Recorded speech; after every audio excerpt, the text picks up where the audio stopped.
வணக்கம் நண்பர்களே, இந்த வீடியோல எதை பத்தி பார்க்க போறோம் அப்படின்னு சொல்லி பாத்தீங்கன்னா, தமிழ்நாட்டுடைய சிஎம் தளபதி விஜய் அவர்கள் நடிச்சு ஜூலை 23 வியாழக்கிழமை ரிலீஸ் பண்ண படம் தான் ஜனநாயகன். இந்த படம் ரிலீஸ் ஆகி 2 நாள் ஆயிருக்கு. இந்த 2 நாள்ல எவ்வளவு வசூல் பண்ணிருக்கு அப்படின்னு சொல்லிட்டு தான் இந்த வீடியோல நம்ம பார்க்க போறோம். ஜனநாயகன் இந்த படம் முதல் நாள் வசூலா ஒரு 90 கோடி வசூல் பண்ணதா நேற்று அறிவிச்சிருந்தோம். இப்போ வந்து பாத்தீங்கன்னா இந்த படம் 2ஆம் நாள்ல எவ்வளவு வசூல் பண்ணிருக்கு அப்படின்னு சொல்லி பார்க்குது. உலக அளவுல 70 கோடி வசூலிச்சு மொத்தமா 160 கோடியை தாண்டி இந்த படம் 2 நாள்ல வசூல் பண்ணிருக்கு.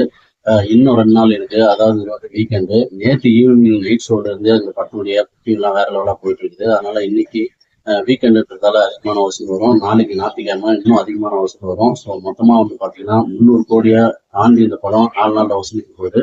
மொத்தமா டோட்டலா அந்த படம் ஒரு 500 கோடியை தாண்டி வசூலுங்க அப்படின்னு சொல்லிட்டு எதிர்பார்க்கப்படுது.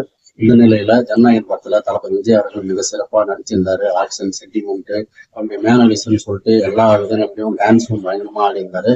அது மட்டும் இல்ல, பூஜா ஹெக்டே, அதுக்கப்புறம் மம்தா பைஜு, பிரகாஷ் ராஜ், பாபி தியோன்னு சொல்லி நிறைய நட்சத்திரங்கள் அவங்களுடைய நடிப்பை வந்து சிறப்பாக கொடுத்திருந்தாங்க. படமும் வந்து நிச்சயமத்தை அவர்கள் மிக சிறப்பாக எடுத்துருந்ததால